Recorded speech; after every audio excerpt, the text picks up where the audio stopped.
Já, takk fyrir. Góðan dag, ég heiti Hallgrímur og starfa sem forritari á Google. Í dag ætla ég að segja ykkur frá BeyondCorp sem stórt verkefni sem fór á stað innan Google árið 2011 og lauk árið 2017, var sérstaklega stórt verkefni og tók alveg 6 ár að ljúka því. Þetta nafn BeyondCorp hljómar kannski skringilega en Corp vísar þessast stytting á Corporate Network, það skrifstofuneti á Google í samanburði þá við Production Network sem neti sem við notum fyrir gagnaverun okkar. Og BeyondCorp var svona næsta ítrun eða næsta útgáfa af þessu skrifstofuneti.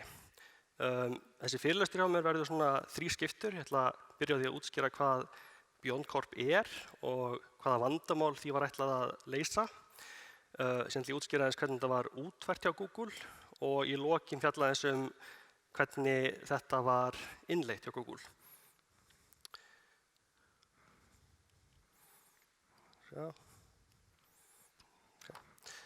Þannig að byrjum að skoða hvernig það er útfært. Þetta smá einföldun en áður fyrr hjá Google og hjá mörgum fyrirtækjum í dag þá netöryggi einhvern veginn hugsað sem kastali. Þannig að fyrirtæki rekur einhvern veginn örugt innranet í formi kastala og allt sem innan veggja kastalans einhvern veginn svona fyrirfram talið vera gott og örugt, traust og allt sem fyrir utan talið vera varasamt eða hættulegt. Og þessi kastali síðan víggirtur með einhverjum eldveggjum og það svona sífellt verið einhvern veginn að kaupa stærri og betri veggi til þess að treysta þessa varnarlínu sem liggur þarna á milli og aðskilur svona þetta góða frá hinu illa. Þetta módel oft kallað svona landamæramódel eða varnarlínumódel, perimeter defense model á ensku. Þar sem allar varnir einhvern veginn að fókusa á að verjast ógnum á þessum landamærum áður en þær komast inn í kastalann, inn á internetið. En það síðan kannski lítil hugsun hvað gerist ef og þegar þær raunverulega komast inn. Og það oft alls konar forsendur sem að fylgja svona módeli, eins og til dæmis að innranetið sé einhvern veginn örugt svæði. Það þurfi ekki að hafa jafn mikla áhyggjur af öryggi á internetinu, því að það var ekkert slæmt að geta komist þangað inn. Og líka það að ógnir sé einhvern veginn alltaf að koma utan og reyna að komast inn, en að ógnir sé ekki að koma að innan líka. Þannig að það svona, með tilkomu nýrra tækni og svona breyttra vinnuhátt í dag, þá þetta hefðbundna kastalamódel ekki að virka lengur. Og ég ætla að nefna sérstaklega svona 4 atriði. Í fyrsta lagi þá starfsfólk í dag orðið mjög hreyfanlegt. Þannig að þú getur ekki lengur gert ráð fyrir því að öll vinna fari fram innan veggja fyrirtækisins á einhverri físískri skrifstofu. Þannig að starfsfólk í dag getur verið á ferð og flugi, það getur verið að vinna heima á sér og það einhvern veginn krafa að geta unnið hvaðan sem og það sem fyrirtæki gera það vanlega þau fara að nota VPN og einhvern veginn að teygja veggi kastalans og hleypa þá notendum og tækjum inn fyrir þessa varnarlínu. Annað vandamál sem kemur upp bara fjölgun tækja. Þannig í gamla daga varstu kannski fólk var að vinna á einhverju físískri skrifstofu, einhverja borðtölvu sem físískt víruð á einhver innranet, en í dag fólk að vinna með fartölvur, spjaldtölvur, snjallsíma og það einhvern veginn krafa að geta unnið á hvaða tæki sem hvar sem og hvenær sem og þeir sem þekkja og hafa notað VPN, þetta virkar en það oft vesen að nota það. Það getur verið vesen að setja það upp, þetta getur verið að detta út ef netið ekki með gott netsamband og getur sérstaklega verið vesen að nota þau fyrir að reyna að nota það á einhverjum hlutum eins og spjaldtölvum og snjallsímum. Þriðja vandamálið síðan skýjatækni, þannig áður fyrr varstu kannski með einhverja innri þjónustur á innraneti fyrirtækisins á skrifstofunni, en þessar þjónustur í dag ekkert lengur í kastalanum. Þær núna fluttar í einhverja skýjaþjónustu eða úthýsingu hjá þriðja aðila og netöryggismódeli þarf einhvern veginn að taka mið af þessu og samræma það. Og fjórða atriði síðan bara að ógnirnar hafa breyst með tímanum, þannig að árásarflöturinn sem fyrirtæki þurfa að hugsa út í hefur þróast og breyst.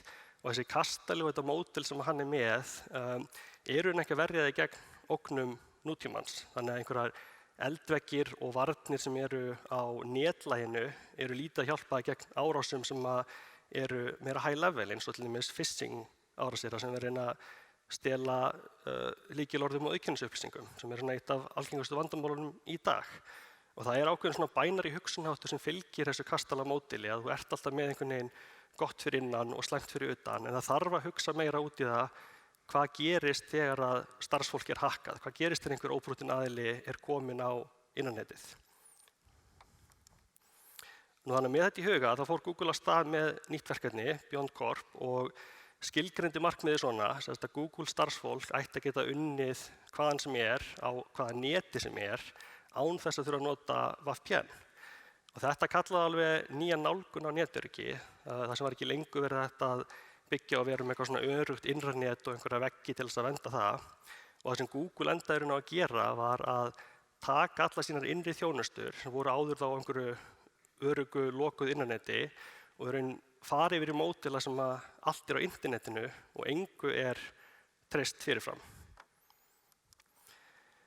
Annað sem Google vildi geta gert þegar þeir voru að endurhugsa netöryggið var að þeir vildi geta verið með mun nákvæmari reglur hver má hafa aðgang að hverju. Þannig að þeir vildi geta skilgreint svona nákvæmar aðgangsreglur út frá einstökum þjónustum og starfsfólki og tækjum. Þannig að sem dæmið á að þá vildi geta haft reglu eins og ef þú vilt tala við ERP-kerfi fyrirtækisins eða eitthvað bókhaldskerfi, þá þarf að vera starfsmaður í fjármáladeildinni og þarf að vera að tengjast frá tölvu sem er í eigu og umsjón fyrirtækisins, þarf að vera að koma frá heimalandinu eða landinu sem þú starfar og þarf að vera að nota sterka auðkenningu og dulkóðuð samskipti.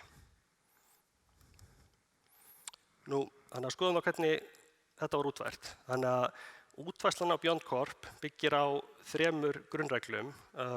Svo fyrsta er að netið sem þú ert tengdur á ekki að veita þér neitt sjálfgefið traust. Þannig að það er að koma frá tiltekinni IP-tölu og ekki að veita þér nein sérstök réttindi. Það var ekki að skipta neinu máli hvort þú ert á skrifstofunetinu í Google byggingu eða einhverju kaffihúsi út í bæ. Önnur reglan er síðan að aðgangur á bara að vera veittur út frá því sem er vitað þig og tækjurinn sem þú ert að koma frá. Og síðan þriðja er að allur aðgangur að þjónustum, að innri þjónustum, þarf að vera auðkenndur, heimilaður, authorized og dulkóðaður. Og í stuttu máli þá snýst þetta allt að það sé vera að færa traust frá netlæginu og upp til notenda og tækja. Þannig að þú vilt hætta að treysta netinu og vera að byggja traust á því að vera með eitthvað intranet sem þú passar upp á og í staðinn vera með sterka auðkenningu fyrir bæði notendur og vélbúnað. Þannig að Google kallar þetta BeyondCorp en fyrir utan Google er þessi hugmyndafræði líka að verða vinsælli og er það oftast þekkt sem svona traustlaus netönnun eða Zero Trust Network, einhverju hafa kannski heyrt það, eða landamæralaus netönnun, perimeterless network design. Þetta er svona high-level mynd af arkitektúr BeyondCorp og förum aðeins ofan í saumana á næstu glærum en stikla fyrst svona yfir helstu þætti. Þannig að með BeyondCorp þá hafa notendur ekki lengur beinan aðgang að innri kerfum hjá Google. Þeir geta ekki haft bein netsamskipti við innri kerfi. Þannig að þeir verða alltaf að fara gegnum svona proxy millilag sem að skoðar þá hverja einustu beiðni og tekur ákvörðun hvort það er hleypa henni í gegn. Þetta er gert fyrir hverja einustu beiðni sem er send. Þannig að sama hvar þú ert á skrifstofu Google, á kaffihúsi, á flugvelli, þá getur þú tala við 2 þjónustur á Google sem eru aðgengilegar á internetinu. Og fyrri er svona einskráningar þjónusta, single sign-on, sem er notið þess að auðkenna notendur. Og við hjá Google notum þess að svona 2 þátta auðkenningu, þar sem að seinni þátturinn byggir á svona hardware security key sem þú stingur í tölvuna þarna og þarft að snerta þegar þú loggar þig inn. Og þetta verði gegn phishing, þannig að það er engin Google starfsmaður lent í phishing árás síðan þetta var innleitt. Og seinna kerfið er síðan svokallaður svona access proxy, sem að miðlar þá beiðnum til réttrar þjónustu innan Google. Og þetta er bara svona hefðbundin reverse proxy, eins og margir í kerfisrekstri þekkja, getur dílað við HTTP-protokolla en getur líka verið að hjúpa SSH og aðra protokolla. Og þessi proxy þjónar það líka sem svona miðlægur staður fyrir aðgangsstýringu og til þess að framfylgja einhverju svona miðlægri öryggistefnu á fyrirtækinu. Þannig að bak við hann situr svona aðgangsstýringarvél, Access Control Engine, sem er þá að tengja saman upplýsingar úr mörgum áttum innan Google og nota þær til að ákveða hvort það eigi að heimila tiltekna beiðni eða ekki. Og það skiptir auðvitað öllu máli að halda vel utan þessi gögn og gæði gagnanna er líka algjört lykilatriði. Þannig að hluta vinnunni á Google í þessu verkefni, það var ekki bara tæknileg vinna að smíða ný kerfi, heldur var það líka að að byggja upp þessi gagnasöfn og tengja þau við alla innri ferla og tryggja að þessi gögn séu rétt og gæði þeirra séu góð. Þannig að fyrsta skrefið í þessum gagnasöfnum var að vera með nákvæmt bókhald yfir alla notendur hjá Google og hlutverk þeirra í fyrirtækinu. Og þetta bókhald verður þá að ná utan allan lífsferil notenda, allt frá því þeir hefja störf þar til þeir hætta, en einnig líka þeir skipta starf innan fyrirtækisins. Þannig að sem við vildum líka geta gert var þá að geta stýrt aðgengi út frá deildum, og þannig að þeir sem vinna í fjármáladeildinni geta fengið aðgang að fjármálakerfum en aðrir ekki og svo framvegis. Og eitt af því sem Google gerði í þessu verkefni sem að hljóma nú örugglega ekkert superspennandi, en það var svona að smíða nýtt kóðakerfi til þess að flokka öll störf innan Google og merkja alla starfsmenn og verktaka samkvæmt því, sem eru alveg stórt verkefni með 10.000 starfsmanna. Nú, annars skref var síðan að halda nákvæmt bókhald allan vélbúnað, þannig að öll tæki sem eru í umferð.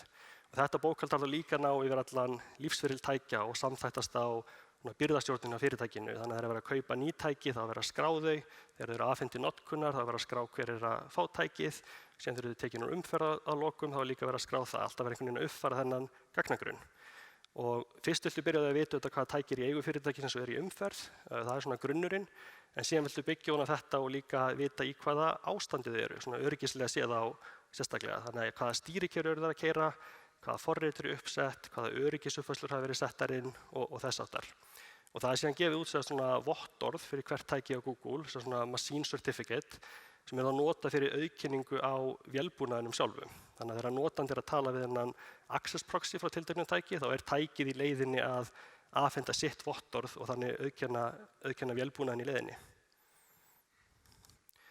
Nú síðan ekki öll tæki jöfn, þannig að hvert tæki á Google hefur svona ákveðið traust, eða svona trust level sem er breytilegt, og vinnustöð, einhver svona workstation á skrifborðinu með allar uppfærslur, gæti til dæmis verið fully trusted device, eitthvað sem þú treystir fullkomlega, meðan kannski einhver snjallsími með gamalt stýrikerfi gæti verið minimally trusted, og einhver laptop sem kannski ekki verið notaður í vinnu í marga mánuði gæti verið untrusted, það þarf að gera eitthvað og skoða eitthvað annan fyrir aftur í umferð.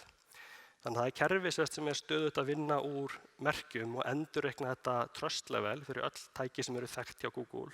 Og það er síðan þetta skilgreina líka aðgangsreglur út frá þessu trausti. Þannig að til að fá aðgang í source code á Google þá verður að vera að koma frá fully trusted device. Nú að lokum síðan hægt að taka saman öll þessi gögn og framfylgja einhverju öryggisstefnu hvað má og hvað ekki og undir hvaða kringumstæðum. Og þú getur að fara að skilgreina reglur eins og kerfi fyrir kóða eða kóðarýni eru bara aðgengileg starfsfólki í hugbúnaðargerð sem að tengist með fully trusted vélbúnaði.